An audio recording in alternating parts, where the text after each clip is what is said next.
Hello friends, welcome back to our channel. तो हम लोग बात कर रहे थे जीएस दृष्टि घटना चक्र की चित्रात्मक प्रस्तुति पर्यावरण एवं पारिस्थितिकी के बारे में। तो इसके जो है दो पार्ट हो चुके हैं, पहला और दूसरा, जिसमें स्टार्टिंग से मतलब शुरुआत से लेकर और पेज संख्या 33 तक हो चुका है। उसके आगे के अब जितने भी बचे हैं वो इस वीडियो में हैं, और इसमें जो है सारे लगभग जितने भी बचे हुए हैं सारे के सारे इसमें पूरा करने की कोशिश करा जाएगा। तो चलिए स्टार्ट करते हैं, और जितना भी बचा हुआ है पर्यावरण पारिस्थितिकी में वो सारे हम इस वीडियो में देखेंगे। तो पहला और दूसरा पार्ट भी देखना ज़रूरी, क्योंकि इसके पहले वाला जो है उसमें है, तो उसका लिंक मैं डिस्क्रिप्शन में दे दूंगा, आप लोग उसको भी देख सकते हैं। उसके बाद इसको देखिएगा तो ज़्यादा इसका फ़ायदा मिल पाएगा एग्जाम में, ठीक है। और ये जितना भी पर्यावरण से संबंधित हैं सब शार्ट नोट चित्रात्मक प्रस्तुति, तो ये हर एग्ज़ाम जो भी आ रहा है शॉर्ट फॉर्म में कहा जाए तो ये संपूर्ण समाहित है करने का, इसमें कोशिश किया गया है। जो कि कोई भी वनडे एग्ज़ाम हो, जितने भी, चाहे यूपी टेट है, सुपर टेट है, या फिर यूपीएसआई है, ठीक है। तो आने वाले जो भी एग्ज़ाम है वनडे के हैं, यूपी लेखपाल हैं, तो यूपी ट्रिपल एससी के जितने भी लेखपाल हैं सारे लगभग इसमें क्वेश्चन पूछे जाते हैं, तो सारे इसमें लिए गए हैं, उनके लिए इम्पॉर्टेंट है। तो चलिए, जो लोग इस बुक को ख़रीद नहीं सकते या जो गांव में रह रहे हैं, तो उनके लिए ज़्यादा इम्पोर्टेंट हो जाता है वीडियो, ठीक है। तो आज हम स्टार्ट करेंगे उसी के आगे से, ठीक है। तो सबसे पहले हम इस पर बात करेंगे, और स्टार्ट करने से पहले आप लोग वीडियो को लाइक करिएगा, चैनल को भी सब्सक्राइब कर लीजिएगा, साथ में बेल आइकन भी प्रेस कर दीजिएगा, जिससे कि अगला वीडियो आपको तुरंत नोटिफिकेशन मिल सके। तो आज हम बात करने वाले हैं अपना वन और अपना धन योजना के बारे में। देखिए, ये योजना जो है हिमाचल प्रदेश सरकार द्वारा प्रारंभ किया गया है, और ये इसका उद्देश्य है वनारोपण की क्रियाविधि को बढ़ावा देना, ठीक है। इसके पहले वीडियो में वनारोपण से संबंधित या वन से संबंधित चीज़ें हो चुकी है, तो उसी के आगे का ये मतलब चीज़ें हैं, तो ठीक है। इसके बारे में, तो अपना वन अपना धन ये हिमाचल प्रदेश द्वारा प्रारंभ किया गया और वनारोपण की क्रियाविधि को बढ़ावा देना इसका उद्देश्य है। आगे बात करते हैं तो मुख्यमंत्री जन वन योजना, तो ये जो है झारखंड राज्य द्वारा से संबंधित है या राज्य द्वारा स्टार्ट किया गया है, और प्रारंभ तिथि इसकी है 15 नवंबर 2015 को, ठीक है। इसका उद्देश्य देख लेते हैं क्या है। तो इसका उद्देश्य जो है ये इस तरीके से लिखा हुआ है, 5 इसके मुख्य उद्देश्य हैं। पहला इसमें है प्रदेश के हरित क्षेत्र में वृद्धि कर पर्यावरण संतुलन कायम कर रखना। दूसरा है निजी क्षेत्र में वनोपज उत्पादन को बढ़ावा देकर अधिसूचित वनों पर दबाव कम करना, ठीक है। तीसरा है किसानों की भूमि पर वृक्षारोपण और उनकी आय को बढ़ाना। चौथा है राज्य में जन सहयोग वनाच्छादन की वृद्धि करना। और पांचवा है वृक्षारोपण के माध्यम से भूजल संरक्षण जो है भूजल संरक्षण करना। तो ये उद्देश्य हो गया मुख्यमंत्री जन वन योजना के।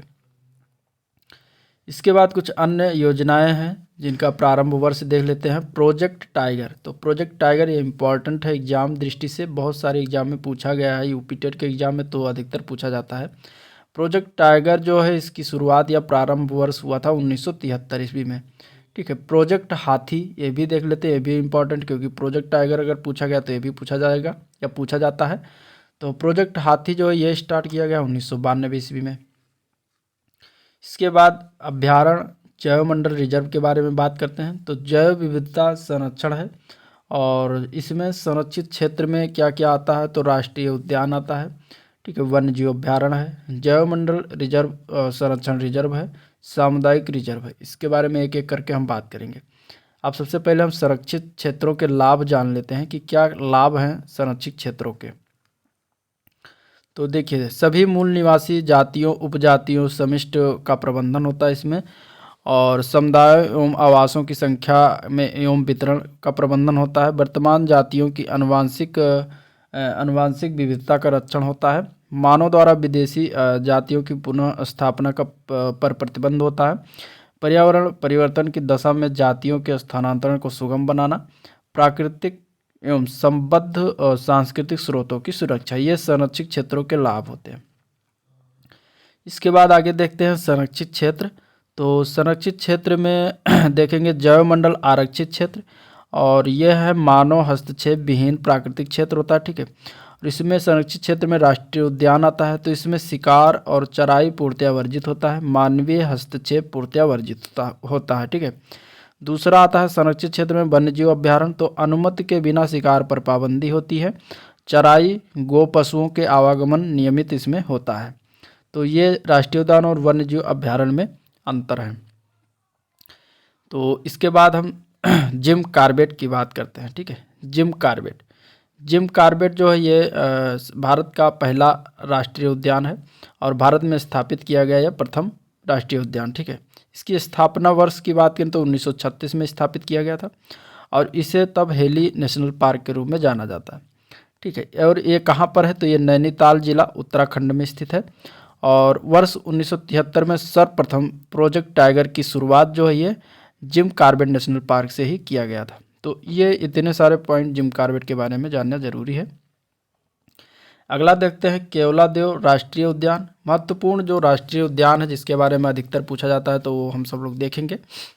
तो देखिए केवलादेव राष्ट्रीय उद्यान जो है ये इसका शुरुआत जो है मतलब स्थापना हुआ था या वर्ष 1982 में राष्ट्रीय उद्यान का दर्जा दिया गया और स्थिति का इसको देखेंगे तो भरतपुर जिला राजस्थान में यह है और वर्ष 1985 ईस्वी में विश्व प्राकृतिक धरोहर सूची में सम्मिलित किया गया यूनेस्को द्वारा। तो ये इसके बारे में इम्पोर्टेंट है। इसके बाद आता है दुधवा नेशनल उद्यान, दुधवा राष्ट्रीय उद्यान। ठीक है। दुधवा राष्ट्रीय उद्यान जो है ये प्रथम गैंडा पुनर्वास योजना इसमें प्रारंभ किया गया 1984 में दुधवा राष्ट्रीय उद्यान में और इसकी स्थिति देखेंगे तो ये लखीमपुर खीरी जिला उत्तर प्रदेश में ये पड़ता है, स्थित है। वर्तमान में इसका देखेंगे तो द्वितीय गैंडा पुनर्वास योजना का भी कार्यान्वयन जो है दुधवा राष्ट्रीय उद्यान से ही किया गया। तो ये इसलिए इम्पोर्टेंट है, इसलिए इसको लिया गया है। इसके बाद राष्ट्रीय उद्यान संबंधित राज्य देख लेते हैं। तो पिन वैली राष्ट्रीय उद्यान जो है ये हिमाचल प्रदेश में पड़ता है और सरिस्का राष्ट्रीय उद्यान या फिर रणथंभौर माने कि दो राष्ट्रीय उद्यान ये दोनों राजस्थान में पड़ता है। ठीक है। सलीम अली राष्ट्रीय उद्यान ये जम्मू कश्मीर में स्थित है। इंद्रावती राष्ट्रीय उद्यान छत्तीसगढ़ में है। बांधवगढ़ राष्ट्रीय उद्यान मध्य प्रदेश में है। राजाजी राष्ट्रीय उद्यान उत्तराखंड में है। महान हिमालय राष्ट्रीय उद्यान हिमाचल प्रदेश में है। बांदीपुर राष्ट्रीय उद्यान कर्नाटक में है। तो इतना संबंधित राज्य और उनके राष्ट्रीय उद्यान हो गए। आगे बात करते हैं राष्ट्रीय उद्यान और उनसे संबंधित राज्य के बारे में। तो मन्नार की खाड़ी, ठीक है, ये सागरीय राष्ट्रीय उद्यान है और इसकी स्थिति जो है ये तमिलनाडु में स्थित है। नामदफा राष्ट्रीय उद्यान जो है अरुणाचल प्रदेश में स्थित है। इसके बाद बुक्सा राष्ट्रीय उद्यान जो है ये पश्चिम बंगाल में स्थित है। नागरहोल राष्ट्रीय उद्यान ये कर्नाटक स्थित है। ठीक है। इसका अन्य नाम देखेंगे तो इसका अन्य नाम राजीव गांधी नेशनल पार्क भी है नागरहोल का। ठीक है। बेतला राष्ट्रीय उद्यान झारखंड में स्थित है। गिर राष्ट्रीय उद्यान जो है ये गुजरात में स्थित है। तो ये कुछ और इम्पोर्टेंट राष्ट्रीय उद्यान हुए।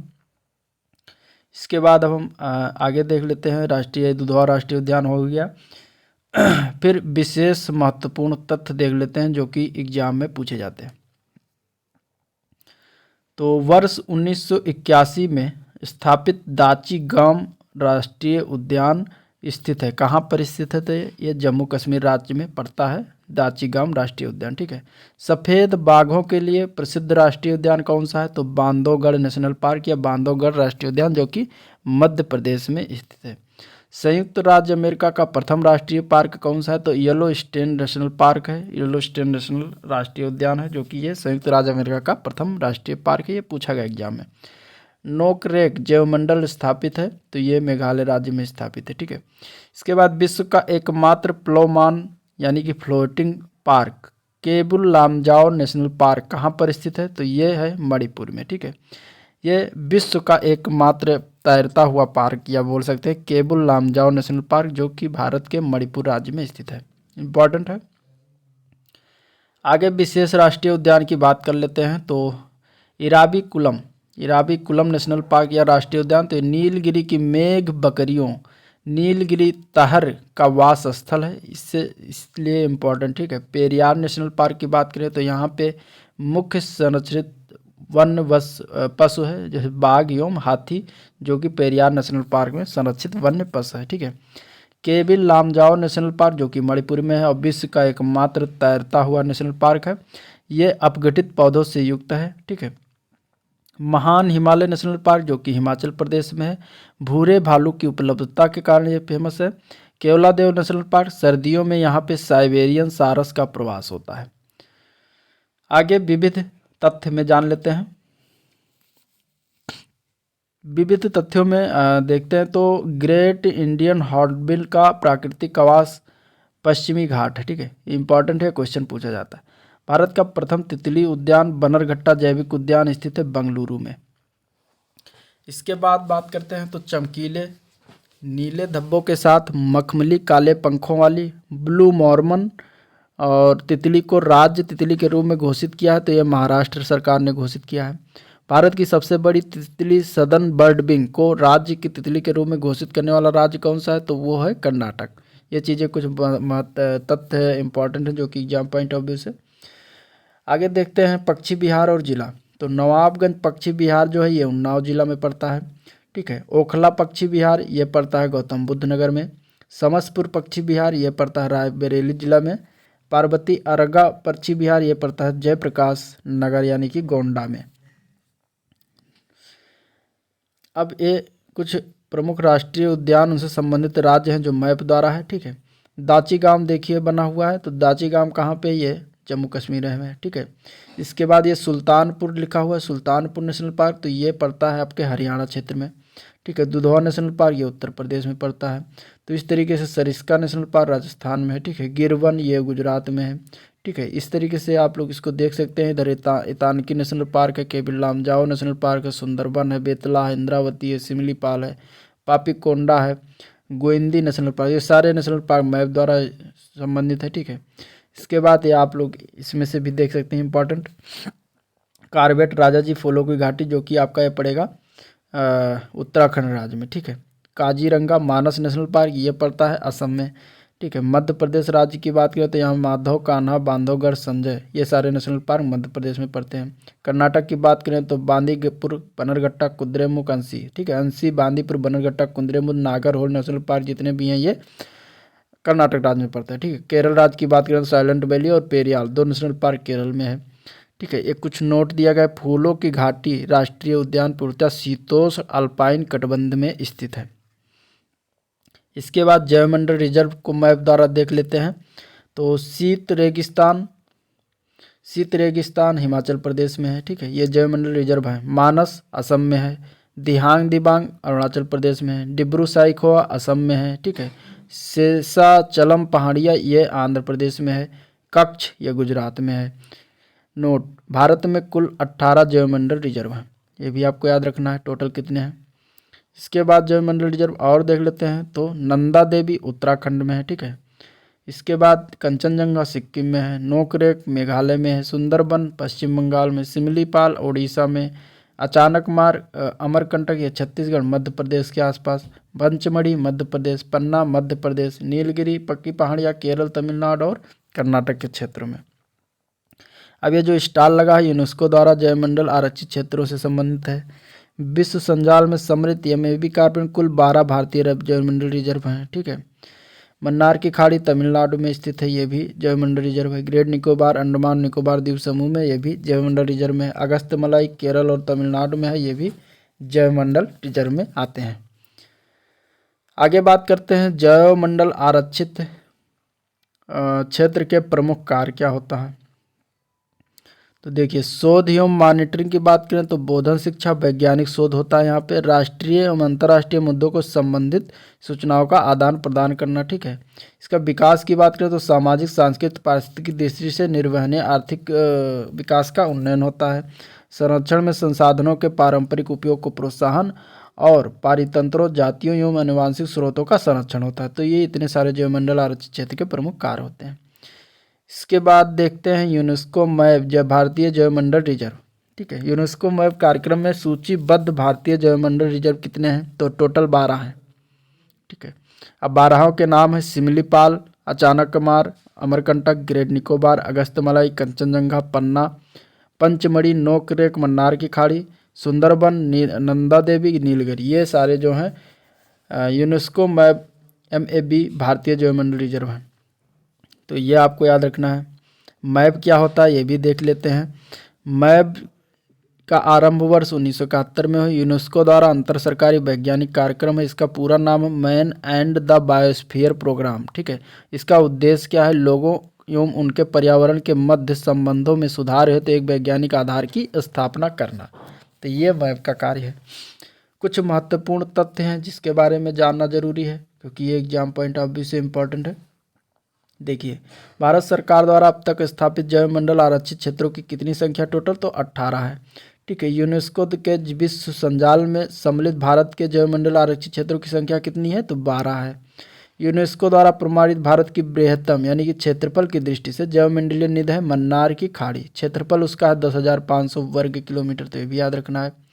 भारत में क्षेत्रफल की दृष्टि से सबसे बड़ा जैवमंडलीय निधि है कच्छ का रण, गुजरात में पड़ता है और इसका क्षेत्रफल है 12,454 वर्ग किलोमीटर।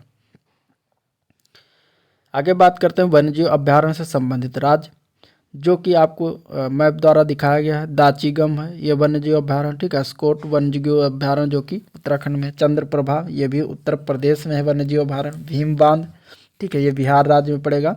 नोक रेख है, कच्छ का रण, जंगली गधों का अभ्यारण्य है। ठीक है, जो कि गुजरात में पड़ता है। बोंडला कोटी गांव है। मुकाम्बिका है, पाखल है, अगस्तमलाई केरल तमिलनाडु में पड़ता है। इसके बाद और हैं जो आप लोग इसको मैप द्वारा देख सकते हैं। अगला इसमें देखते हैं प्रोजेक्ट टाइगर। ठीक है, अब प्रोजेक्ट टाइगर की बात करें तो प्रारंभ तिथि इसकी है अप्रैल 1973 में। इम्पॉर्टेंट है क्योंकि ये क्वेश्चन एग्जाम में बार बार पूछा जाता है। ठीक है, और इसका उद्देश्य क्या था? तो बाघों को समाप्त होने से बचाना। ठीक है, और इस समय टोटल बाघ गणना रिपोर्ट 2018 के अनुसार भारत में बाघों की कुल संख्या है 2967, यानी कि 2,967 बाघ टोटल है। ठीक है, और संरक्षित क्षेत्रों की संख्या है 52 टोटल। तो ये भी याद रखना है। ठीक है, इसके बाद नोट में प्रत्येक वर्ष 29 जुलाई को अंतर्राष्ट्रीय बाघ दिवस के रूप में मनाए जाने का निर्णय वर्ष 2010 में आयोजित सेंट पीटर्स बाघ सम्मेलन में लिया गया है। ठीक है, सेंट पीटर्स बाघ सम्मेलन में किया गया। भारत में बाघों की सर्वाधिक संख्या वाला राज्य जो है वो है मध्य प्रदेश में। टोटल 526 बाघ हैं, जो कि भारत में सबसे ज़्यादा बाघ हैं। भारत का सबसे बड़ा बाघ आवास कहाँ पाया जाता है? तो Nagarjuna Sagar Shri slam tiger reserve में सबसे ज़्यादा बाघ आवास पाया जाता है। सबसे बड़ा बाघ आवास पाया जाता है। ठीक है, 3,296.31 वर्ग किलोमीटर, जो कि आंध्र प्रदेश में पड़ता है। इसके बाद बांदीपुर कर्नाटक अभ्यारण्य ने वन्य जीव प्रबंधन हेतु मानव रहित विमान ड्रोन का उपयोग करना भी प्रारंभ कर दिया है। तो कौन सा है? बांदीपुर कर्नाटक बाघ अभ्यारण्य। ठीक है, भारत का एक नेशनल पार्क जो टाइगर रिजर्व है, जिसकी जलवायु उष्ण कटिबंधीय से उपोष्ण, शीतोष्ण और आर्कटिक तक परिवर्तित होती है, वो कौन सी है? तो वो है नामदफा। नामदफा नेशनल पार्क अरुणाचल प्रदेश में जो पड़ता है। ठीक है, तो उसकी जलवायु उसमें उष्ण कटिबंधीय से उपोष्ण, शीतोष्ण और आर्कटिक तक परिवर्तित होती है। इसके बाद विविध में रॉयल बॉटेनिक गार्डन के बारे में जान लेते हैं। रॉयल बॉटेनिक गार्डन, इसकी अवस्थिति जो ये कहाँ पर स्थित है? तो क्यू इंग्लैंड में स्थित है। ठीक है, इंग्लैंड के क्यू में स्थित है। इसकी स्थापना हुई थी 1759 ईस्वी में, और वर्ष 2003 में विश्व विरासत स्थल यानी कि यूनेस्को घोषित किया गया था यूनेस्को द्वारा। और इसे विशेष क्या है? तो 40,000 से अधिक प्रजातियां पौधों की इसमें हैं, और विश्व का सबसे बड़ा वानस्पतिक उद्यान है ये। तो ये एग्जाम में पूछा गया, इसलिए इसमें दिया गया इंपॉर्टेंट पॉइंट की तरह। सत्यमंगलम बाघ आरक्षित क्षेत्र ये कहाँ पर स्थित है? तो ये पूर्वी एवं पश्चिमी घाटों के मिलन स्थल पर स्थित है। अन्य जंतु इसमें हाथी, लकड़बग्घा, तेंदुआ इत्यादि पाए जाते हैं। विशेष तथ्य की बात करें तो तमिलनाडु का सबसे बड़ा वन्यजीव अभ्यारण्य है। बाघ अभ्यारण्य टोटल 51 है, और उनसे संबंधित राज्य, तो ये देखिए आपके मैप से संबंधित इसे बाघ अभ्यारण्य है। ठीक है, जो देख सकते हैं रणथंभौर, सरिस्का, मुकुंदरा हिल्स, कार्बेट, राजाजी, नामदफा, पक्के, कोमलांग, बुक्सा, सुंदरवन, अमराबाद, और इसके बाद बोर, मेलघाट, तडोबा, अंधोरी, अंधेरी, पेंच, सांद्री, नवेगांव, नगीरा, तो ये सारे जो है बाघ अभ्यारण्य केंद्र हैं। ठीक है, और पेंच बाघ अभ्यारण्य मध्य प्रदेश तथा महाराष्ट्र दोनों में विस्तृत है। तो ये आपको याद रखना। आगे और दिया गया है मानस, नावेरी, काजीरंगा, औरंग, ये सारे जो है बाघ अभ्यारण्य क्षेत्र हैं जो कि असम में होते हैं। ठीक है,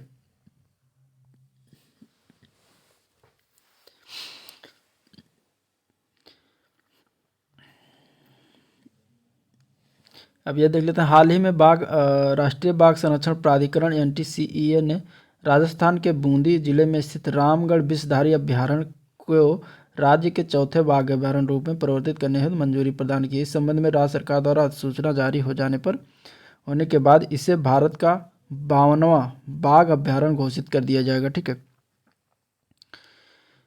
आगे भारत में स्थित विश्व धरोहर स्थल कौन कौन से हैं ये देख लेते हैं। तो ला कावोर्सियर के वास्तुशिल्पकार ये है Chhatrapati Shivaji terminus, Victoria terminus, ठीक है, विक्टोरियन गोथिक एवं आर्ट डेको इंसेम्बल्स मुंबई में स्थित हैं। ये सारे विश्व धरोहर स्थल हैं भारत में। ठीक है, अब इसमें और भारत में विश्व धरोहर स्थल में नंदा देवी तथा फूलों की घाटी राष्ट्रीय उद्यान है, कंचनजंगा राष्ट्रीय उद्यान है, काजीरंगा राष्ट्रीय उद्यान है, मानस वन्य जीव अभ्यारण्य राष्ट्रीय उद्यान है, सुंदरबन राष्ट्रीय उद्यान है। ये सारे जो है विश्व धरोहर स्थल है। ठीक है, ग्रेट हिमालयन राष्ट्रीय उद्यान है, केवलादेव राष्ट्रीय उद्यान है, चंपानेर पावागढ़ पुरातत्व पार्क है, सारे विश्व धरोहर स्थल हैं। ठीक है, नालंदा महाविहार है, ये भी विश्व धरोहर स्थल है। सांची बौद्ध स्मारक है, वो विश्व धरोहर स्थल। बोध गया के महाबोध मंदिर परिसर विश्व स्थल है। कोणार्क का सूर्य मंदिर है। ठीक है, अजंता की गुफाएं, एलोरा की गुफाएं, एलिफेंटा की गुफाएं, गोवा के चर्च एवं कॉन्वेंट, महाबलीपुरम स्थित स्मारक और चौल मंदिर, ये सारे विश्व धरोहर स्थल हैं। ठीक है, इसके बाद और भी बहुत सारे हैं, लाल किला परिसर, हुमायूं का मकबरा, कुतुब मीनार और उसके स्मारक जितने भी ये दिल्ली में स्थित हैं, ये सारे विश्व धरोहर स्थल हैं। राजस्थान के पहाड़ी किले जो हैं वो भी विश्व धरोहर हैं। जयपुर शहर, जंतर मंतर, ये सारे विश्व धरोहर स्थल हैं। धौलावीरा, रानी की वाव जो कि पाटन में है गुजरात में, ये विश्व धरोहर स्थल है। ऐतिहासिक शहर अहमदाबाद जो है विश्व धरोहर स्थल है। ठीक है, खजुराहो के समूह स्मारक जो है मध्य प्रदेश में विश्व धरोहर स्थल है। भीमबेटका की गुफाएं ये भी विश्व धरोहर स्थल है। आगरा का किला, ताजमहल, फतेहपुर सीकरी उत्तर प्रदेश में जो पड़ता है विश्व धरोहर स्थल है। कर्नाटक में पदक्कल में स्मारक समूह और हम्पी में स्मारक समूह विश्व धरोहर स्थल है। ठीक है, पश्चिमी घाट जो है वो विश्व धरोहर स्थल में आता है। इसके बाद महत्वपूर्ण तथ्य की बात करें तो भारत में सर्वप्रथम समुद्री सेंचुरी स्थापित की गई थी कच्छ की खाड़ी में। ठीक है, कॉर्बेट राष्ट्रीय उद्यान जल कहाँ से प्राप्त करता है तो रामगंगा नदी से प्राप्त करता है। चिनार वन्यजीव विहार अवस्थित है तो ये केरल राज्य में स्थित है। हरिके आर्द्रभूमि पंजाब प्रांत में स्थित है, ब्यास और सतलज के संगम पर स्थित है। ठीक है, इसके बाद 5 मौसमों का बाग महरौली के समीप ये स्थित है। अब आगे बात करते हैं वैकल्पिक ऊर्जा का।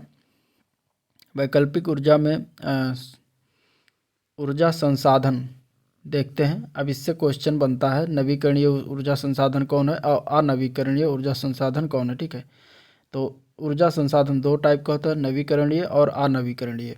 नवीकरणीय में सौर ऊर्जा, पवन ऊर्जा, जल ऊर्जा, बायोगैस, भूतापीय ऊर्जा, कचरे से उत्पादित ऊर्जा और ज्वारीय ऊर्जा, ये सारे ऊर्जा जो है वो नवीकरणीय ऊर्जा होते हैं। अनवीकरणीय ऊर्जा में कोयला, पेट्रोलियम, प्राकृतिक गैस, परमाणु ऊर्जा और शैल गैस, ये सारी ऊर्जा जो है अनवीकरणीय ऊर्जा के तहत आते हैं। ठीक है, कुछ और पॉइंट देख लेते हैं। सौर ऊर्जा के विविध पक्ष में वैकल्पिक ऊर्जा एक अक्षय प्रसाधन, प्राकृतिक संसाधन, सौर विकिरण से प्राप्त, प्रदूषण रहित सौर ऊर्जा से। ठीक है, सौर ऊर्जा से संबंधित ये पक्ष हैं। वैकल्पिक ऊर्जा का सबसे बड़ा संग्रहकार, जैविक मात्रा में ऊर्जा उपयोग।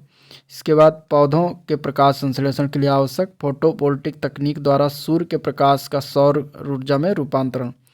ठीक है, इसके बाद सौर ऊर्जा का उपयोग देख लेते हैं। तो सड़क प्रकाश व्यवस्था, लघु सिंचाई परियोजना हेतु जल की आपूर्ति, रेलवे सिग्नल, आवासीय भवनों को गर्म जल आपूर्ति, ये सारे सौर ऊर्जा का उपयोग किया जा सकता है इन्वेस्टर में। सौर ऊर्जा संसाधन के महत्वपूर्ण तथ्य देख लेते हैं। प्राकृतिक प्रक्रिया के तहत लगातार प्राप्त होने वाली ऊर्जा कहलाती है वो नवीकरणीय ऊर्जा कहा जाता है। ठीक है, ऊर्जा का वो रूप जो ना तो प्रदूषण कारक है और ना ही इसका प्राकृतिक संसाधन पर विपरीत प्रभाव पड़ता है, उसे कहते हैं नवीकरणीय ऊर्जा। ठीक है, पौधों के वह उत्पाद जो हजारों वर्षों से पृथ्वी के नीचे दबे पड़े थे, पौधों के जीवाश्म जिनका उपयोग हम ईंधन के रूप में करते हैं कहलाते हैं जीवाश्म ईंधन कहलाते हैं। ठीक है, जीवाश्म ईंधन वर्तमान में ऊर्जा के प्रमुख स्रोत हैं। इनका एक बार उपयोग होने के पश्चात इन्हें दोबारा प्राप्त नहीं किया जा सकता। कच्चे तेल तथा प्राकृतिक गैस के जीवाश्म ईंधनों के समाप्त होने के खतरे को ही ऊर्जा संकट कहा जाता है। ठीक है, और कुछ महत्वपूर्ण तथ्य जान लेते हैं। तो विश्व का प्रथम पूर्ण रूप से सौर ऊर्जा से संचालित स्थित अंतर्राष्ट्रीय हवाई पत्तन जिसे संयुक्त राष्ट्र पर्यावरण कार्यक्रम ने स्वीकृत किया है वो स्थित कहाँ पर है? कोच्चि। कोच्चि कहाँ पर है? केरल में। कोच्चि, केरल के कोच्चि को विश्व का प्रथम पूर्ण रूप से सौर ऊर्जा संचालित अंतर्राष्ट्रीय हवाई पत्तन स्वीकृत किया गया है। वर्ष 2018 में पूर्णतः सौर ऊर्जा पर चलने वाला भारत का पहला केंद्र शासित प्रदेश कौन बना था? तो दमन एवं दीव बना था। ठीक है, आंसर इसका दीव हो जाएगा।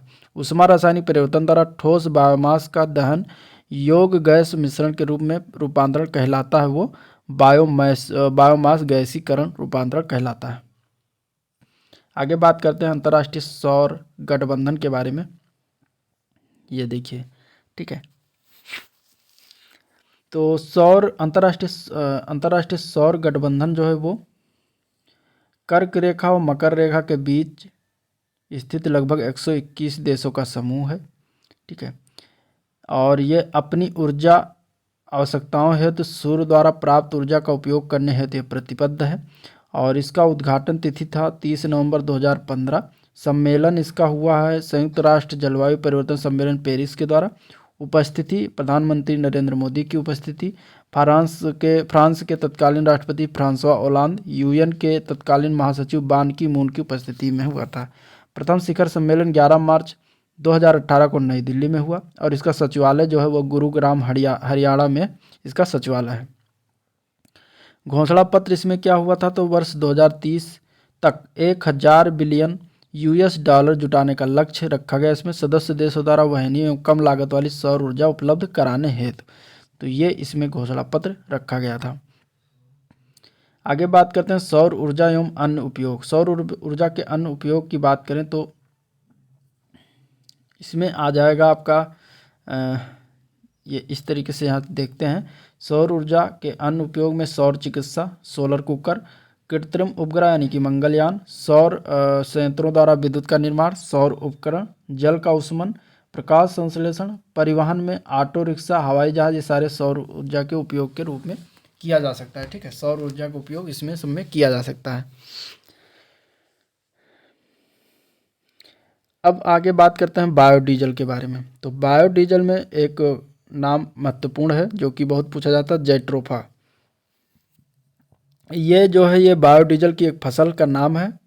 ये पुष्पीय पादपों की प्रजाति का पौधा है, सूखा एवं विनाशकारी कीटों के प्रति प्रतिरोधी है और इसकी बीज जो है ये 27 से 40% तक तेल इसके बीज में होता है। ठीक है, तेल की बात करें तो डीजल इंजनों में प्रयोग है, बायोडीजल में इसको परिवर्तन किया जा सकता है। इसके बाद दूसरा है पेंगोमिया पिनाटा। पेंगोमिया पिनाटा भी जो है भारत के अधिकांश शुष्क क्षेत्रों में प्राकृतिक रूप से अंकुरण होता है और लिपिड की प्रचुरता है इसमें बीज में। ओलेइक अम्ल लगभग आधा होता है और इसका भी विकल्प बायोडीजल का है। तो दो पौधों के नाम आपको याद रखना है बायोडीजल के रूप में। आगे देखते हैं फ्यूल सेल के लाभ। तो पर्यावरण हितैषी है, शोर रहित होता है, अधिक दक्षता होता है, सेल की डिजाइन व माप का आसान मानकीकरण होता है। ठीक है, बायोमास के स्रोत में देखें तो सीवेज है, जीव जंतुओं के अपशिष्ट है, वन व लकड़ियां हैं, कृषि और घरेलू अपशिष्ट है, नगर पालिका ठोस अपशिष्ट है, औद्योगिक अपशिष्ट है, नारियल आवरण, मूंगफली का छिलका तथा धान की भूसी इत्यादि सारे बायोमास के स्रोत हैं। ठीक है, एथेनॉल के बारे में जान लेते हैं। ये एक प्रसिद्ध अल्कोहल का नाम है एथेनॉल। ठीक है, अन्य नाम एथिल अल्कोहल भी कहा जाता है। उपयोग इसका हरित ईंधन के रूप में किया जाता है और स्रोत है शक्कर युक्त पदार्थ, स्टार्च युक्त पदार्थ। अन्य स्रोत में पाइन, करंज, फर्न का किण्वन, तो इन सब में ये सब प्राप्त होता है। ठीक है, महत्वपूर्ण तथ्य के बारे में देखते हैं। तो डामर यानी कि एस्फाल्ट जिसको इंग्लिश में कहा था उसका विकल्प क्या है? तो बायो एस्फाल्ट उसका विकल्प है। ठीक है, भारत में राष्ट्रीय हाइड्रोजन बोर्ड का गठन कब किया गया था? वर्ष 2003 में। सिक्किम भारत का पहला पूर्ण जैविक राज्य कब बना? वर्ष 2016 में। इंपॉर्टेंट क्वेश्चन है, यह क्वेश्चन पूछा जा सकता है। इसके बाद देखते हैं प्रदूषण के प्रकार। प्रदूषण के प्रकार देखते हैं। तो प्रदूषण के 3 प्रकार के होते हैं। एक है भौतिक गुणों के आधार पर, ठीक है, दूसरा है उत्पत्ति के आधार पर, तीसरा है पर्यावरण के भाग के आधार पर। तो पहले देखेंगे भौतिक गुणों के आधार पर। तो भौतिक गुणों के आधार में गैसीय प्रदूषण, धूल प्रदूषण, ताप प्रदूषण, ध्वनि प्रदूषण, रेडियो सक्रिय प्रदूषण आता है। 5 प्रकार के प्रदूषण होते हैं भौतिक गुणों के आधार पर। इसके बाद उत्पत्ति के आधार पर प्राकृतिक और मानवोद्भवी होते हैं। ठीक है दो उत्पत्ति के अनुसार होता है। प्राकृतिक में ज्वालामुखी का फूटना, ये प्राकृतिक के अंदर आएगा, और मानवोद्भवी में मनुष्य द्वारा औद्योगिक क्षेत्र, कृषि से उत्पन्न प्रदूषक, ये मानव में आएगा। ठीक है, पर्यावरण के भाग के आधार पर वायु प्रदूषण, जल प्रदूषण और भूमि प्रदूषण होता है। तो ये हो गया प्रदूषण के प्रकार। एक चौथा प्रकार और होता है प्रकृति के आधार पर। इसमें जैव निम्नकरणीय और जैव निम्नकरणीय रहित दो प्रकार के होते हैं। जैव निम्नकरणीय में घर का कूड़ा, पशुओं के मलमूत्र, सीवेज आदि आते हैं। ठीक है, और जैव निम्नकरणीय रहित में प्लास्टिक, डीडीटी, बेंजीन, हेक्साक्लोराइड आदि आते हैं। तो इस तरीके से यह हुआ। आगे देखते हैं प्रदूषण। प्रदूषण की परिभाषा देख लेते हैं। प्रदूषण की परिभाषा में भूमि, वायु तथा जल के भौतिक, रासायनिक अथवा जैव अभिलक्षणों के अनापेक्षित परिवर्तन के परिणाम स्वरूप उत्पन्न जो होता है उसे प्रदूषण कहा जाता है। और प्रदूषक किसे कहते हैं? ऐसे पदार्थ जिनसे प्रदूषण फैलता है उन्हें प्रदूषक कहा जाता है। एंथ्रोपोजेनिक का किसे कहते हैं? तो प्रकृति पर मानवीय प्रभाव, ये एंथ्रोपोजेनिक होता है। एंथ्रोपोजेनिक पर्यावरण, तो मानव गतिविधियों से परिवर्तित पर्यावरण को एंथ्रोपोजेनिक पर्यावरण कहा जाता है। एंथ्रोपोजेनिक प्रदूषण क्या होता है? तो मनुष्य द्वारा उत्पन्न प्रदूषण को एंथ्रोपोजेनिक प्रदूषण कहा जाता है। ठीक है, इसके बाद अब देखते हैं वायु प्रदूषण। तो वायु प्रदूषण की परिभाषा देख लेते हैं। वायु प्रदूषण की परिभाषा में मानवीय या प्राकृतिक कारणों से वायुमंडल में उपस्थित गैसों के निश्चित अनुपात में विषाक्त गैसों या कणकीय पदार्थों के कारण अवांछनीय परिवर्तन वायु प्रदूषण होता है। इसके स्रोत में है जंगल की आग, प्राकृतिक स्रोत में ज्वालामुखी उद्गार, जैविक पदार्थों के सड़ने गलने से उत्पन्न गैसें जैसे सल्फर डाइऑक्साइड, नाइट्रोजन के ऑक्साइड, ये सारे जो है वायुमंडल के प्राकृतिक स्रोत में आते हैं। मानव जनित स्रोत के अंदर के गैसें व धूम्र, कणकीय पदार्थ, ऊष्मा, ईंधन को जलाने से जो ऊष्मा प्रदान होती है, तो ये सारे मानवीय स्रोत हो गए। ठीक है, इसके बाद वायु प्रदूषक में प्राथमिक वायु प्रदूषक और द्वितीयक वायु प्रदूषक दो प्रकार के होते हैं। प्राथमिक वायु प्रदूषक में प्रदूषक स्रोत से सीधे वायु में मिश्रण होता है, जैसे कि CO2 और CO2, CO3 और SO2, ये तीन चीज़ें हैं जो कार्बन मोनोऑक्साइड, कार्बन डाइऑक्साइड और सल्फर डाइऑक्साइड, ये तीन चीज़ें हैं जो कि प्राथमिक वायु प्रदूषक कहलाती हैं। द्वितीयक वायु प्रदूषक में प्राथमिक वायु प्रदूषकों तथा साधारण वातावरणीय पदार्थों की क्रिया के परिणाम स्वरूप उत्पन्न जो होता है उसे द्वितीयक वायु प्रदूषक कहा जाता है। उदाहरण में देखें तो ओजोन है, स्मॉग है और पैन आदि आते हैं। ठीक है, पैन के बारे में आगे हम बात करेंगे। अभी लेड के बारे में बात कर लेते हैं, यानी कि इसको साधारण भाषा में शीशा कहा जाता है। वाहनों में पेट्रोल के दहन से उत्पन्न वायु प्रदूषक। ठीक है, इंजन में नॉकिंग रोकने हेतु इसका प्रयुक्त किया जाता है। परिशोधनशाला में तकनीक उन्नयन के कारण पेट्रोल लेड रहित, ठीक है, बच्चों के दिमाग के विकास में बाधक होता है। वयस्कों में हृदय एवं श्वसन संबंधी बीमारियों का एक जनक होता है। इसके बाद अगला देखते हैं पैन। ये देखिए यहाँ पे पैन है, तो पैन के बारे में जान लेते हैं। पैन क्या होता है? तो इसका पूरा नाम है पैराक्सी एसिटिल नाइट्रेट। ठीक है, क्लोरोप्लास्ट को यह क्षति पहुंचाता है, प्रकाश संश्लेषण की क्षमता एवं पौधे के विकास में कमी करता है, कोशिका के माइटोकॉन्ड्रिया में होने वाले इलेक्ट्रॉन यातायात प्रणाली का अवरोधक होता है, एंजाइम प्रणाली पर दुष्प्रभाव पड़ता है, मानव नेत्र में जलन उत्तेजना का कारक बनता है। इसके बाद प्रकाश, रासायनिक, धूम्र, कोहरा देख लेते हैं इसके बारे में। ठीक है, अब इसका अंग्रेजी नाम में स्मॉग इसे कहा जाता है। स्मॉग या फॉग दोनों, स्मोक या फॉग दोनों कहा जाता है। वायु प्रदूषण की एक अवस्था है। इसकी उत्पत्ति कहाँ से होती है? तो गाड़ियों और औद्योगिक कारखानों से निकले हुए धुएं में उपस्थित होता है। नाइट्रोजन ऑक्साइड या नाइट्रोजन डाइऑक्साइड के रूप में होता है। वायु सूर्य के प्रकाश की उपस्थिति में हाइड्रोजन के साथ अपक्रिया, द्वितीयक प्रदूषकों का जन्म जैसे ozone, formaldehyde, para oxy acetyl nitrate जिसको फुल फॉर्म कहा जाता है, इन्हीं से प्रकाश, रासायनिक, धूम्र, कोहरे का निर्माण होता है। ठीक है, विशेष रूप से निर्माण स्रोत नाइट्रोजन के ऑक्साइड, ओजोन तथा पैराक्सी एसिटिल नाइट्रेट के द्वारा होता है। ये विशेष रूप से इसका निर्माण। ठीक है, अब आगे बात करते हैं फ्लाई ऐश। फ्लाई ऐश क्या होता है? फ्लाई ऐश के लाभ पहले जान लेते हैं। तो भूमि भराव व खानों के भराव में प्रयोग, खेतों में छिड़काव से मृदा की जल ग्रहण क्षमता में बढ़ोतरी, फसलों की पैदावार अधिक। ठीक है। फ्लाई ऐश से निर्मित ईंटें वजन में हल्की, सीमेंट की अपेक्षा अधिक मजबूत। ठीक है, तो ये हो गया फ्लाई ऐश के लाभ। अब फ्लाई ऐश की हानियों के बारे में बात कर लेते हैं। तो श्वसन तंत्र के रोग, वायु की गुणवत्ता में कमी, पौधों की पत्तियों पर जमा होकर प्रकाश संश्लेषण में बाधा देती हैं। ठीक है, इसके बाद बात कर लेते हैं कार्बन मोनोऑक्साइड के बारे में। तो कार्बन मोनोऑक्साइड जो है रंगहीन अति विषैली गैस प्राथमिक वायु प्रदूषक होती है और 10% मात्रा जो है ईंधन पदार्थों के दहन से निकलती है। 90% मात्रा जो है प्राकृतिक स्रोत से होती है। वायुमंडल में अल्पकाल के लिए विद्यमान होती है और इसका कार्बन डाइऑक्साइड में ऑक्सीकरण हो जाता है। इसके बाद ये रक्त में उपस्थित हीमोग्लोबिन से जुड़ाव रखती हैं और कार्बोक्सी हीमोग्लोबिन का निर्माण करती हैं, जिससे रक्त के ऑक्सीजन वहन की क्षमता में कमी आती है। तो ये मानव शरीर के लिए बहुत ही खतरनाक है कार्बन मोनोऑक्साइड गैस। इसको स्वीट पॉइजन भी कहा जाता है। ठीक है,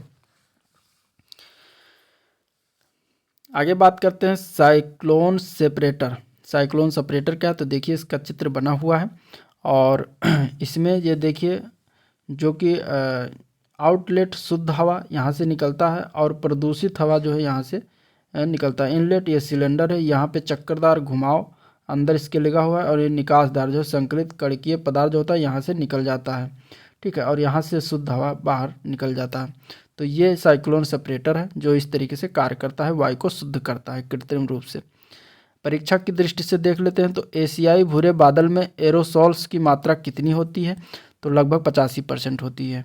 ठीक है, सामान्य स्थितियों में वातावरण में प्रदूषक उत्पन्न करने वाली गैस क्या नाम है, कार्बन मोनोऑक्साइड। ठीक है, वायु प्रदूषक के जैवीय सूचक कार्य करता है, तो लाइकेन कार्य करता है। वायु प्रदूषण के जैविक सूचक का कार्य कौन करता है, लाइकेन कार्य करता है।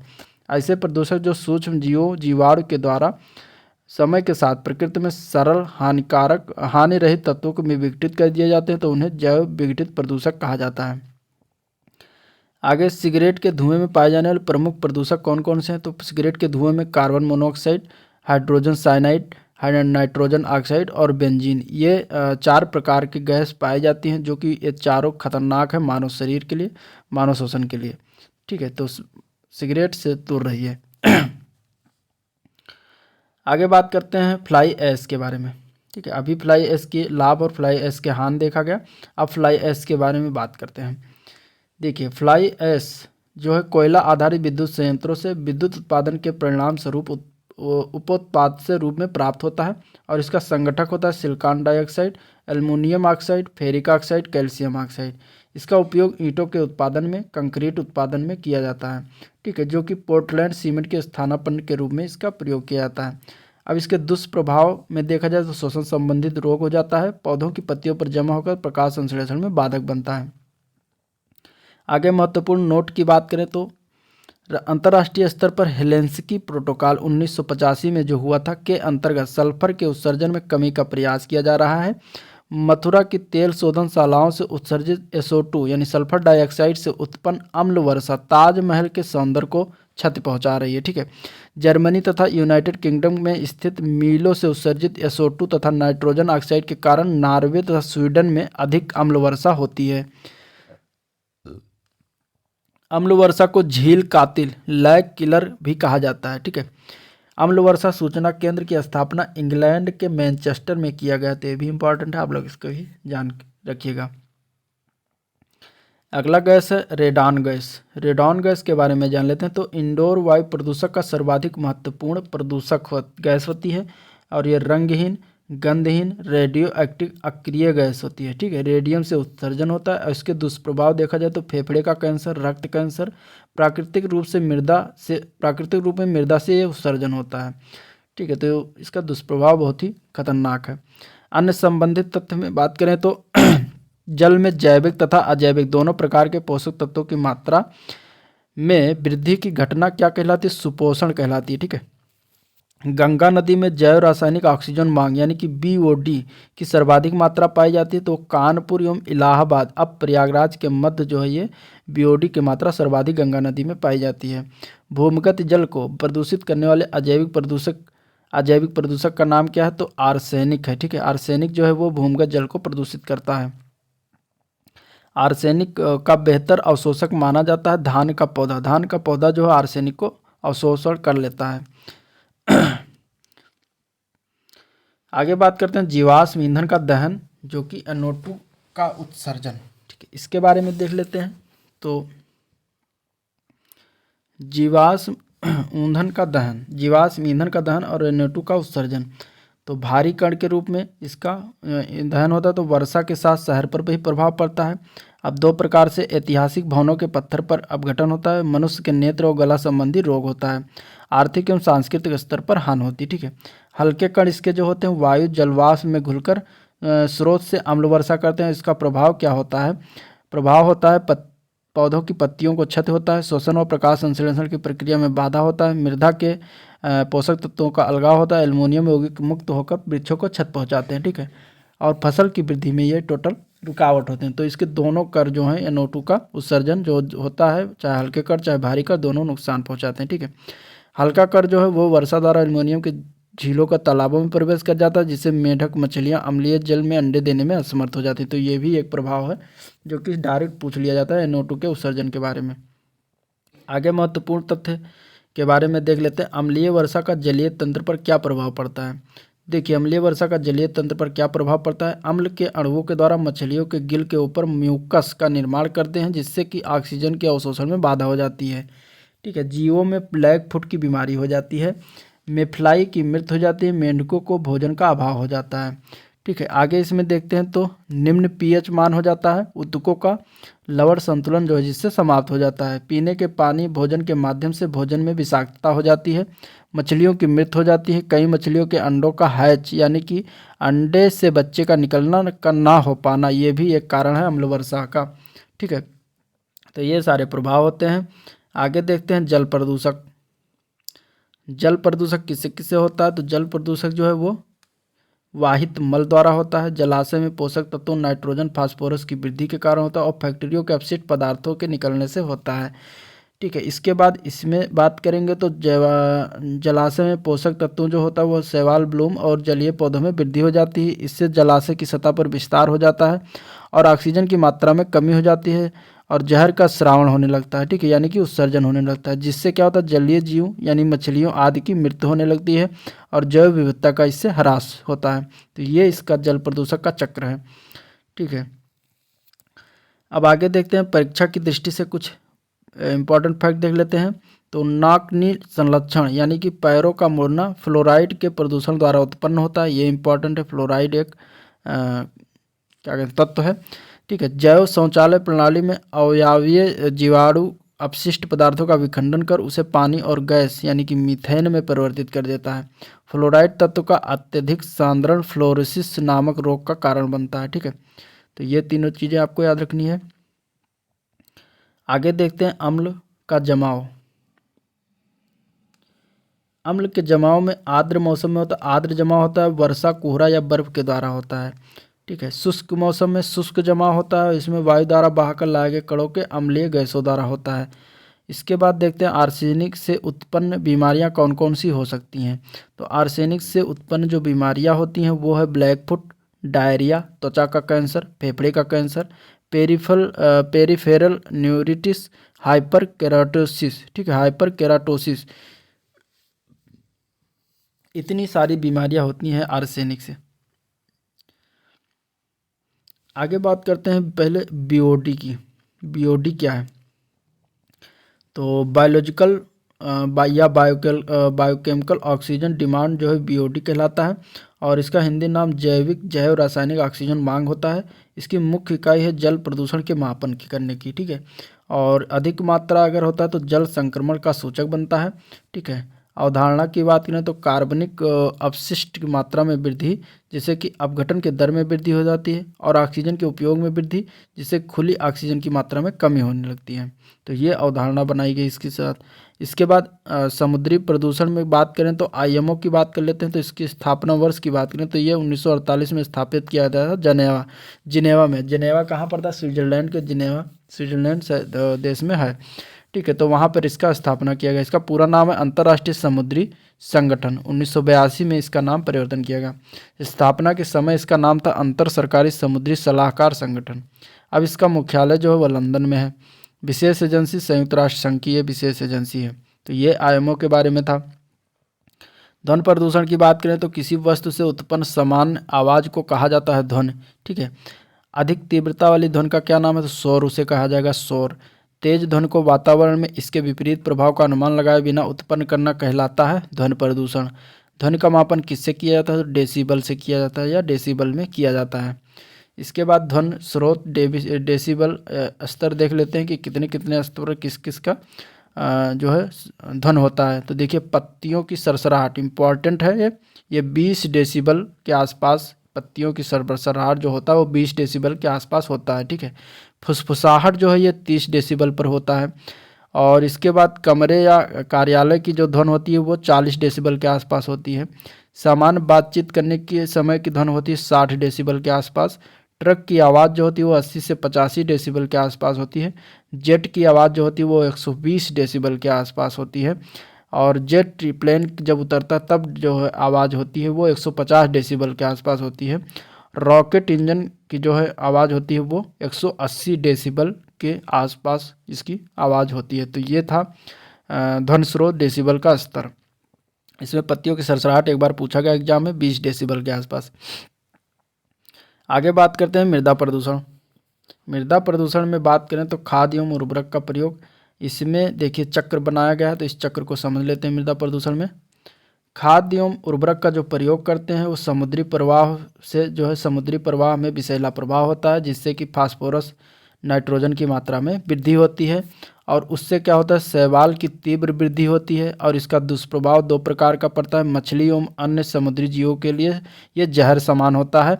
सूर्य के प्रकाश में अवरोधक होता है जिससे कि उपयोगी समुद्री घासें जो नष्ट होने लगती हैं और समुद्री पारतंत्र पर नकारात्मक प्रभाव इससे पड़ता है। तो ये इस तरीके से खाद्य उर्वरक का प्रयोग से इतना बड़ा चक्र बनके आपके सामने आता है। आगे मृदा प्रदूषण के प्रभाव के बारे में देख लेते हैं। तो देखिए, मृदा अम्लीयकरण हो जाता है, पादपों के अंदर प्रदूषकों का प्रवेश हो जाता है जिससे खाद्य श्रृंखला द्वारा और जीव जंतुओं एवं मनुष्यों में इससे प्रवेश हो जाता है। ठीक है। इसके बाद वनों में कमी होती है जिससे कि ग्लोबल वार्मिंग होने लगती है। ये मृदा प्रदूषण के प्रभाव है। इसके बाद पेस्टिसाइड खतरनाक रसायनों के द्वारा जो है उर्वरता में ह्रास होता है जिससे कि फसल गुणवत्ता में गिरावट होने लगती है और राजस्व की हानि भी होती है। जल प्रदूषण होता है, लेड एवं आर्सेनिक से अन्य गंभीर बीमारियां होती हैं। मृदा अपरदन होता है जिससे कि बाढ़ और सूखा होता है। ठीक है। सूक्ष्म जीवों की मृत्यु से होती है जो खाद्य श्रृंखला पर जिससे प्रभाव पड़ता है और मृदा का क्षारीयकरण होता है। तो इतने सारे मृदा प्रदूषण का प्रभाव पड़ता है। आगे बात करते हैं तो उर्वरक के अत्यधिक उपयोग से कारण मृदा जल तथा वायु तीनों प्रदूषित होते हैं। ये इंपॉर्टेंट है क्योंकि उर्वरक के अत्यधिक उपयोग करेंगे तो मृदा भी प्रदूषित होगी, जल भी होगा और वायु भी होगा। ठीक है। कृषि मृदा में कृत्रिम नाइट्रोजन उर्वरक पादपों को नाइट्रेट के रूप में 33% प्राप्त, ये नाइट्रोजन प्रदूषण होता है। ठीक है। क्रमिक रूप से पर्यावरण में नाइट्रोजन के ऑक्साइडों के रूप में निर्मुक्त, मवेशी अपशिष्ट में सह उत्पाद के रूप में अमोनिया निर्मुक्त, कुक्कुट अपशिष्ट में अवक्रियाशील नाइट्रोजन यौगिक पर्यावरण में निर्मुक्त। तो इस तरीके से नाइट्रोजन प्रदूषण होता है। प्लास्टिक प्रदूषण की बात करते हैं।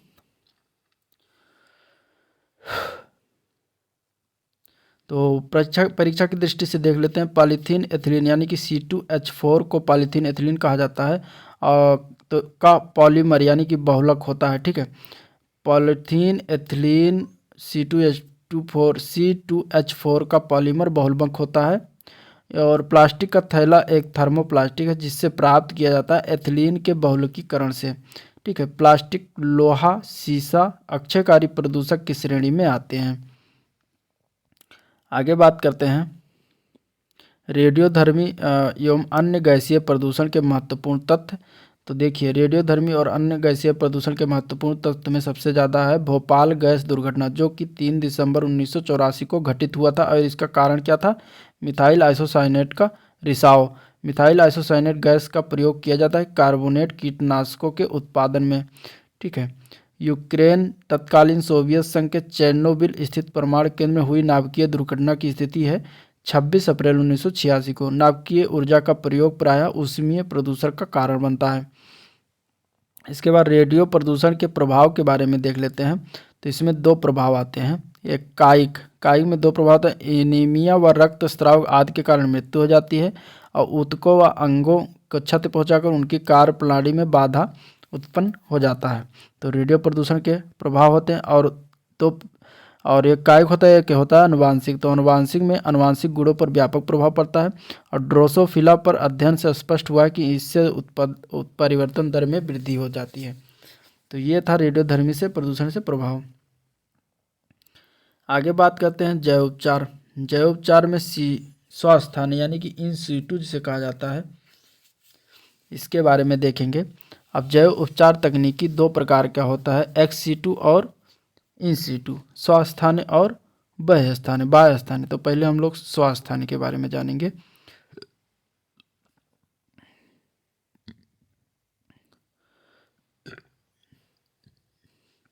देखिए स्वस्थानीय इन सीटू, इसमें जैव छिड़काव, भूमिगत जल में ऑक्सीजन की सांद्रता बढ़ाई जाती है। और बायोबेटिंग क्या है, तो जब संदूषक गहराई में हो कूप के माध्यम से वायु एवं पोषक तत्वों को मृदा में मिलाया जाता है। ठीक है।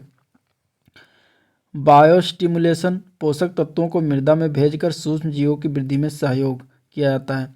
इसके बाद जैव संवर्धन एक है, जो कि अन्य स्थान से सूक्ष्म जीवों को लाकर प्रदूषित स्थान पर उनकी संख्या बढ़ाया जाता है। तो ये हो गया इन सीटू के बाद। अब जैव उपचार तकनीकी में बाह्य स्थान यानी कि एक्स सीटू के बारे में बात कर लेते हैं। तो एक्स सीटू में 4 प्रकार के होते हैं, लैंड फार्मिंग, बायोरिएक्टर, बायोपाइल्स और कंपोस्टिंग। अब लैंड फार्मिंग में दूषित मृदा कीचड़ को खोद कर भूमि की सतह पर फैला दिया जाता है एवं बारंबार जुताई की जाती है, जिससे सूक्ष्मजीव प्रेरित होते हैं। ठीक है। इसके बाद कंपोस्टिंग में कृषि अपशिष्ट को मिश्रित कर सूक्ष्मजीवों की वृद्धि की जाती है। बायोफाइल्स में लैंड फार्मिंग और कंपोस्टिंग के सम्मिलित रूप से पेट्रोलियम हाइड्रोकार्बन से संदूषित सतह के उपचार में प्रयोग किया जाता है। बायोरिएक्टर में नियंत्रित जल के माध्यम से प्रदूषित पदार्थ का जल का उपचार किया जाता है। तो ये 4 प्रकार थे जो बायोस्थान इससे जैव उपचार तकनीकी किया जाता है।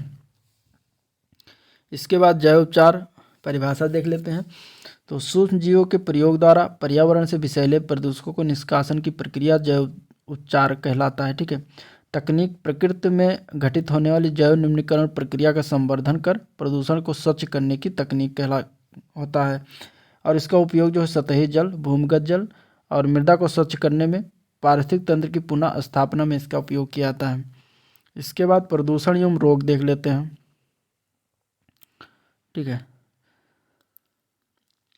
अब इसके प्रकार भी देख लेते हैं। तो स्वस्थानीय जैव उपचार और बाह्यस्थानीय जैव उपचार जो भी बताया। स्वस्थानीय में प्रदूषण प्रभावित क्षेत्र में जैव उपचार और प्रदूषण पदार्थ को किसी अन्य स्थान पर ले जाकर जैव उपचार वो बाह्यस्थानीय होता है। ठीक है।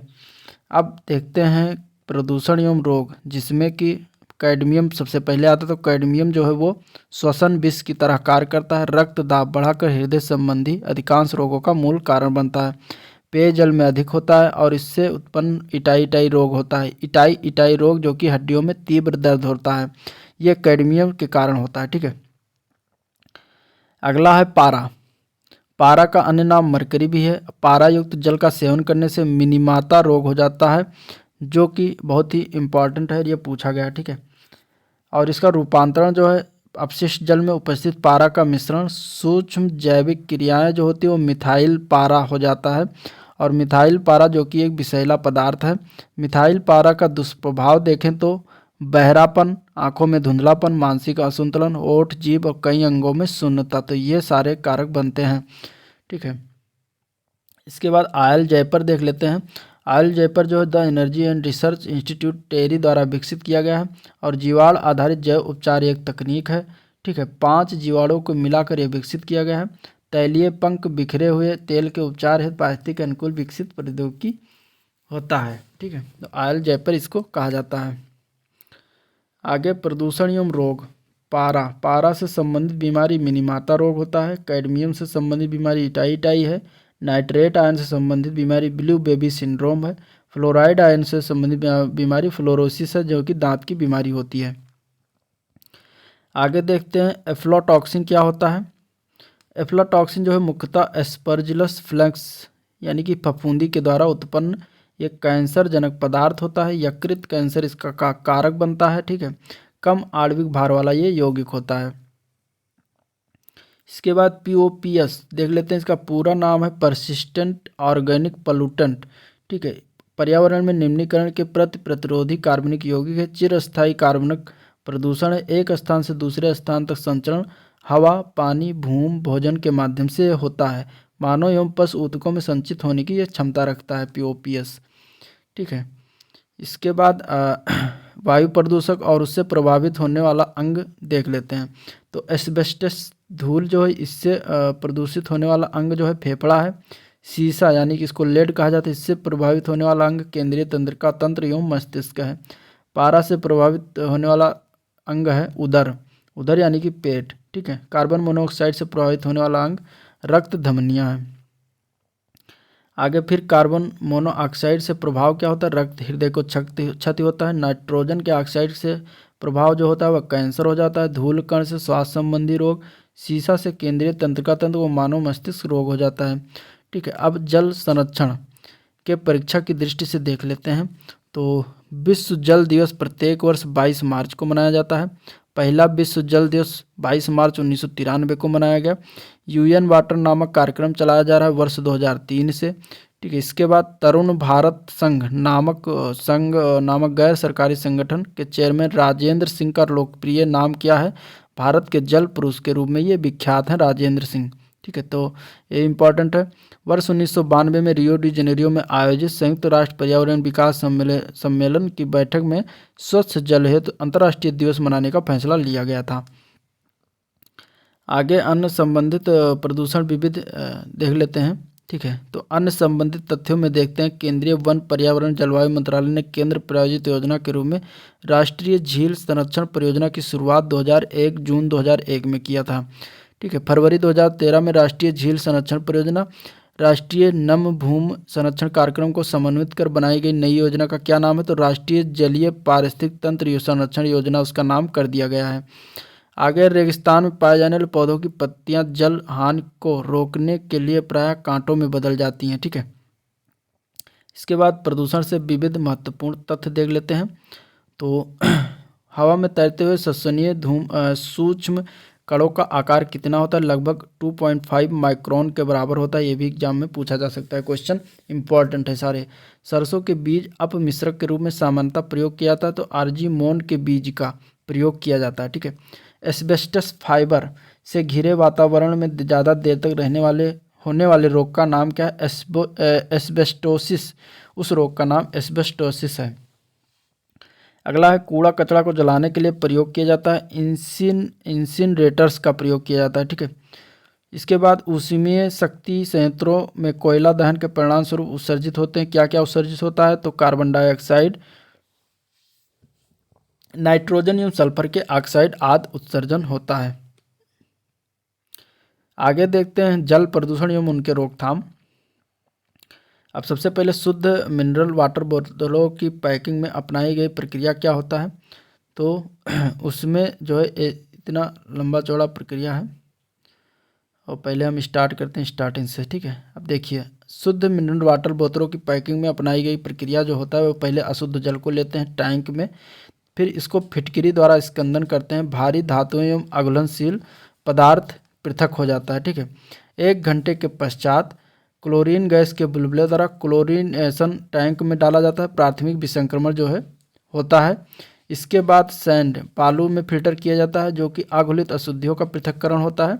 इसके बाद कार्बन फिल्टर में जाता है पानी, जो कि विक्लोरीकरण होता है रंग व बदबू को दूर करने हेतु। इसके बाद माइक्रो फिल्टर में जाता है, फिर इसके बाद अल्ट्रावायलेट विसंक्रमण, इसके बाद पानी की बोतलों की पैकिंग में होता है। तो इतना ज़्यादा शुद्ध होकर पानी की बोतल जो है बनता है, ठीक है। आगे बात करते हैं राष्ट्रीय जल मिशन के प्रमुख लक्ष्य। देखिए, राष्ट्रीय जल मिशन के प्रमुख लक्ष्य हैं बेसिन स्तरीय समेकित जल प्रबंधन, पब्लिक डोमेन में व्यापक जल आंकड़ा का आधार, और जल उपयोग कुशलता में 20% की बढ़ोतरी, अतिदोहित क्षेत्रों पर ध्यान, और जल संरक्षण संवर्धन हेतु नागरिकों व राज्य कार्यवाही को बढ़ावा देना। इतने सारे जो है इसके प्रमुख लक्ष्य रखे गए हैं। परीक्षा की दृष्टि से देख लेते हैं तो क्लोरेमीन क्लोरीन डाइऑक्साइड प्रयुक्त किए जाते हैं। किसमें प्रयोग किया जाता है? जल को जीवाणु मुक्त करने में क्लोरेमीन और क्लोरीन डाइऑक्साइड का प्रयोग किया जाता है। ठीक है। पेयजल को जीवाणु रहित करने के लिए क्या उपयोग करते हैं? तो क्लोरीन गैस एवं ब्लीचिंग पाउडर का प्रयोग किया जाता है। आगे वाटर प्रिवेंशन एवं control of pollution cess act कब लागू किया गया था? तो वर्ष 1977 में लागू किया गया था। ठीक है। पराबैंगनी विकिरण एक प्रकार विद्युत चुम्बकीय विकिरण होता है। पराबैंगनी विकिरण युक्त जल शोधन प्रणालियों में बिना किसी खतरनाक रसायन का प्रयोग किए जल को कीटाणु मुक्त किया जाता है। तो ये नोट था। आगे देखते हैं भारत की प्रमुख झीलें। देखिए भीमताल, खुरपाताल, नैनीताल, नौकुचिया ताल, ये सारे जो उत्तराखंड में ये झील पाई जाती हैं। ठीक है। राजस्थान में बहुत सारी झील हैं। नक्की झील, पोवी झील, सिद्धेश्वर, कोराडी, पुष्कर, आना सागर, पिछोल, फतेह सागर, ये सारे राजस्थान की झीलें हैं। उत्तर प्रदेश में मानसी गंगा, रामगढ़ ताल और लक्ष्मी ताल प्रमुख झीलें हैं। मध्य प्रदेश में सागर, रानी तालाब, शिवपुरी झील उपस्थित हैं। इसके बाद डल झील है जो कि जम्मू कश्मीर में है। ठीक है। इसके बाद बिहार में मोती झील है। ठीक है। पश्चिम बंगाल में मिरिक झील, ट्विन झील है, लक्ष्मी नारायण झील है। ठीक है। रविंद्र सरोवर झील है, बिंदु सागर झील है। सारे झीलें जो है चित्र के माध्यम से आप लोग देख सकते हैं। अगला देखते हैं गंगा संरक्षण के बारे में। राष्ट्रीय गंगा नदी बेसिन प्राधिकरण के बारे में देख लेते हैं। अब इसमें देखिए राष्ट्रीय गंगा नदी बेसिन प्राधिकरण का गठन तिथि है 20 फरवरी 2009 और इसका अध्यक्ष जो है प्रधानमंत्री प्रधान अध्यक्ष होता है। उद्देश्य क्या है? गंगा नदी को संरक्षण को सुनिश्चित करना। और इसके सदस्य हैं गंगा के प्रवाह मार्ग में आने वाले सभी राज्यों के मुख्यमंत्री इसके सदस्य हैं। ठीक है। इसकी कार्यप्रणाली है गंगा नदी के लिए योजना, वित्त, निगरानी, नियामक का कार्य करना। नेतृत्वकर्ता राष्ट्रीय स्तर पर नदी संरक्षण प्रयासों का है। दीर्घावधि उद्देश्य 2020 तक गंगा को औद्योगिक अपशिष्ट और अशोधित सीवेज जल से मुक्ति दिलाना। आगे बात करते हैं केंद्रीय गंगा प्राधिकरण की स्थापना वर्ष 1985 में किया गया था। संस्थापक तत्कालीन प्रधानमंत्री राजीव गांधी थे। वर्तमान नाम इसका कर दिया गया राष्ट्रीय नदी संरक्षण प्राधिकरण। इसका प्रधान अध्यक्ष प्रधानमंत्री होते हैं। उद्देश्य था प्रदूषित नदियों के किनारे वाले विभिन्न शहरों में प्रदूषण उपशमन कार्यों के जरिए नदियों के जल की गुणवत्ता में सुधार करना। ठीक है। आगे एक परियोजना का नाम है नमामि गंगे। नमामि गंगे के बारे में जान लेते हैं। घोषणा इसका केंद्रीय बजट 2014-15 में किया गया था। एकीकृत गंगा विकास परियोजना 2037 करोड़ रुपए का आवंटन किया गया था। गंगा घाटों का संधिकरण महत्वपूर्ण शहरों में किया गया था, करने के लिए कहा गया था। और इसमें प्रावधान था निर्मल धारा, नगर पालिका द्वारा सीवेज प्रबंधन सुनिश्चित करना, ग्रामीण क्षेत्रों का सीवेज प्रबंधन, औद्योगिक अपशिष्ट प्रबंधन, अविरल धारा इत्यादि का ये प्रावधान किया गया है। इसके बाद गंगा कार्य योजना का प्रथम चरण जो है 1985 में स्टार्ट हुआ। द्वितीय चरण 1993 अप्रैल 1993 में स्टार्ट हुआ। इसके बाद अनुमोदन किया गया Gomti action plan plus Yamuna action plan 1993 में।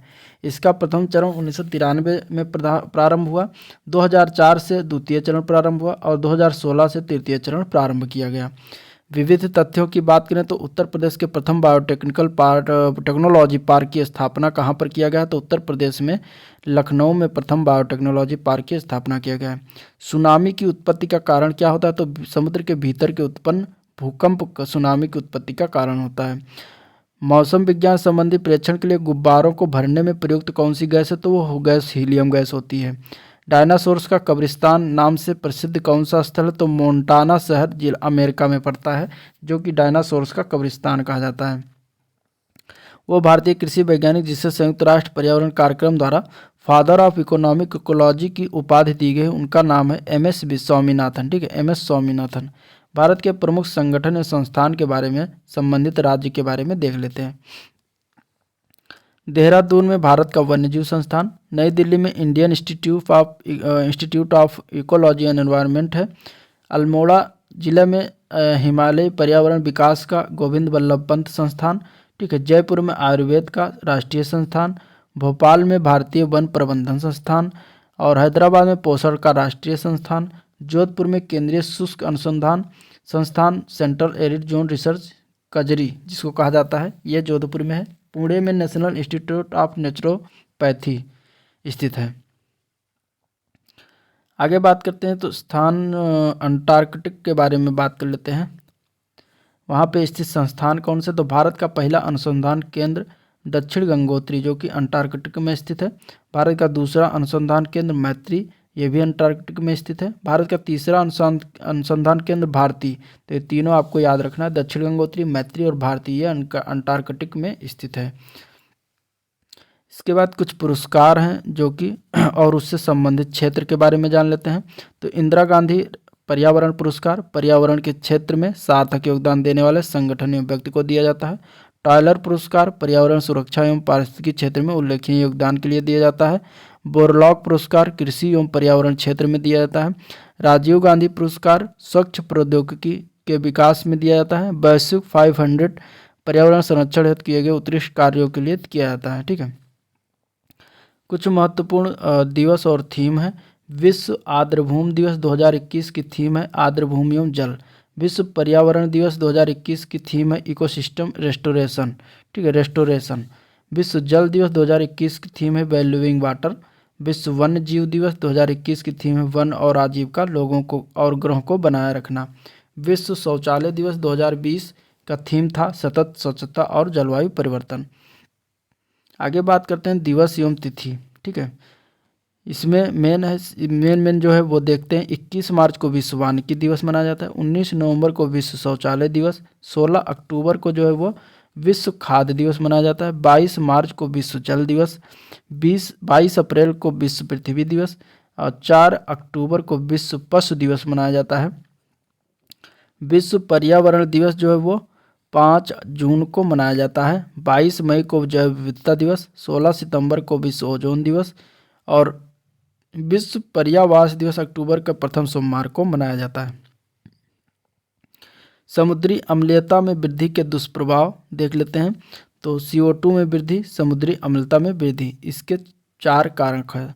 ठीक है, प्लैंकटन उत्पादकता में कमी होगी, कार्बोनेट आयन में कमी होगी, पादप प्लवकीय डिंबकों में उत्तरजीविता के प्रतिकूल रूप से प्रभावित होगा, प्रवाल विरंजन होगा जिससे कि कोरल रीफ वृद्धि में बाधा होगी। ठीक है, और प्लैंकटन की उत्पादकता में कमी, इसका प्रभाव होगा मत्स्य उत्पादन में गिरावट होगा, यानी मछली उत्पादन में गिरावट होगा। कार्बोनेट आयन में कमी अगर होगा तो कैल्सिफिकेशन में बाधा होगा और कंकाल निर्माण में बाधा होगा। इसके बाद परोक्षोपयोगी तथ्य जान लेते हैं। तो धान के खेत, कोयले के खन, पालतू पशु और आर्द्रभूमि में दीमक स्रोत हैं। मीथेन यानी कि CH4 गैस के सारे स्रोत हैं। ठीक है, वैश्विक उष्मन के फलस्वरूप जिसकी बारंबारता और प्रचंडता बढ़ रही वो क्या है? तो चक्रवात और तूफान है। पृथ्वी की धुरी पर अवस्था बदलना जलवायु परिवर्तन के लिए एक कारक है, सुझाया गया था। मिल्टन मिलानकोविच के ने यह सुझाया था। ठीक है, United nation framework convention on climate change UNFCCC एक अंतर्राष्ट्रीय संधि है जो लागू हुई, कब लागू हुई? 21 मार्च 1994 को लागू किया गया। वो गैस जो धरती पर हानिकारक और लाभदायक दोनों है वो है कार्बन डाइऑक्साइड। इसके बाद देखते हैं तो वायुमंडल के प्राकृतिक संतुलन के लिए कार्बन डाइऑक्साइड की उपयुक्त सांद्रता मानी जाती है। तो कितनी सांद्रता है? 0.03% होनी चाहिए। Momentum for change climate neutral now, ये पहल प्रवर्तित की गई UNFCCC द्वारा, ये पहल परिवर्तित किया गया। ठीक है, इसके बाद देखते हैं अत्यधिक भंगुर पारिस्थितिक तंत्र को जो वैश्विक तापन द्वारा सबसे पहले प्रभावित होगा वो होगा आर्कटिक एवं ग्रीनलैंड हिमचादर। ठीक है, वर्ष 2015 में जलवायु परिवर्तन सम्मेलन COP21 कहाँ पर हुआ था? ये पेरिस में हुआ था। जिस देश को दुनिया में कार्बन नेगेटिव देश के रूप में माना जाता है वो कौन सा देश है? भूटान। ठीक है, भूटान को कार्बन नेगेटिव देश माना जाता है। ग्रीन हाउस गैसों की संकल्पना किसने की थी? जोसेफ फोरियर द्वारा किया गया था। पर्यावरण में ग्रीन हाउस गैसों का उदाहरण क्या है? तो जलवाष्प, carbon dioxide, methane, nitrous oxide, ozone, chlorofluorocarbon, ये सारे पर्यावरण ग्रीन हाउस गैसों के उदाहरण हैं। आगे बात करते हैं स्थान और संस्थान तथा विभाग, कहाँ कहाँ पर कौन कौन सा विभाग और संस्थान है। तो देहरादून में जो है भारतीय वन सर्वेक्षण विभाग है। जोधपुर में शुष्क वन अनुसंधान संस्थान है। बेंगलुरु में institute of would science and technology है। जोरहाट में वर्षा वन अनुसंधान संस्थान है। कोलकाता में भारतीय वानस्पतिक सर्वेक्षण विभाग है। कोयम्बटूर में institute of forest genetics and tree breeding है। नई दिल्ली में राष्ट्रीय पादप आनुवांशिक संस्थान वीरो है और नागपुर में राष्ट्रीय पर्यावरण अभियांत्रिकी शोध संस्थान स्थित है, जो कि इम्पॉर्टेंट, इसको शॉर्ट फॉर्म में नीरी कहा जाता है। देहरादून में वन अनुसंधान संस्थान है। ठीक है, इसके बाद बात करते हैं वन से संबंधित अधिनियम। ठीक है, वन से संबंधित अधिनियम, जैव विविधता अधिनियम 2002 में आया। वन संरक्षण अधिनियम 1980 में पारित किया गया, इंपॉर्टेंट है। पर्यावरण संरक्षण अधिनियम 1986 में पारित किया गया, ये भी इंपॉर्टेंट है। वन्य जीव संरक्षण अधिनियम 1972 में पारित किया गया, ये भी इंपॉर्टेंट है। और भारतीय वन संरक्षण अधिनियम 1927 में पारित किया गया, ये भी इंपॉर्टेंट है। ठीक है, वन नीति 1952 1988 में संशोधित किया गया। संयुक्त वन प्रबंधन आया। ये अभी चारों जो है समीक्षा अधिकारी 2021 के पेपर में भी मिलान करने में आ चुका है। ठीक है, पर्यावरण, वन संरक्षण, जैव विविधता और वन्यजीव संरक्षण, तो इस तरीके से इम्पोर्टेंट है।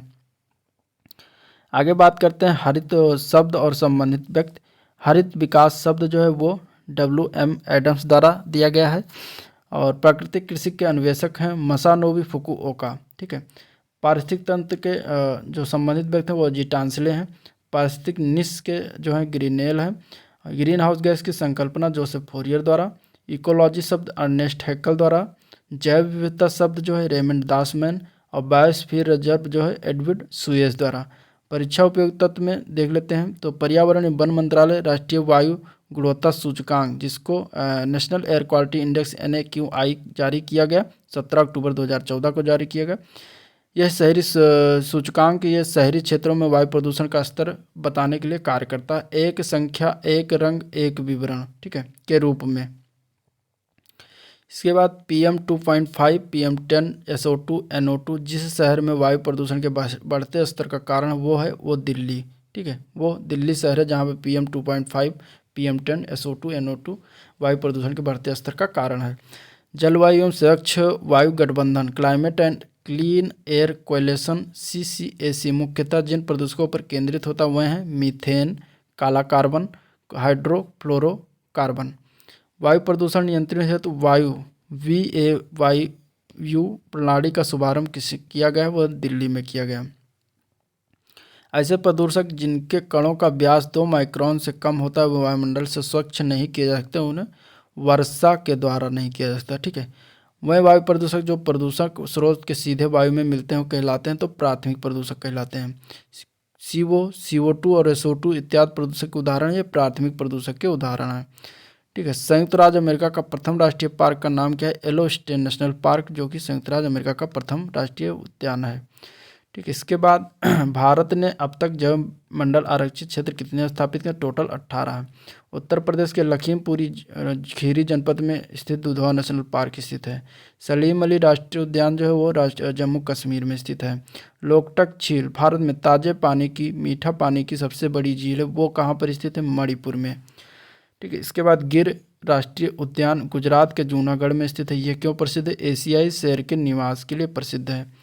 तो ये थे संपूर्ण GS दृष्टि पर्यावरण पारिस्थितिकी चित्रात्मक प्रस्तुति जिसका अध्ययन किया गया और देखा गया। अगर वीडियो पसंद आए तो लाइक करिए, चैनल को भी सब्सक्राइब करिए तथा वीडियो को शेयर करिए ज़्यादा से ज़्यादा।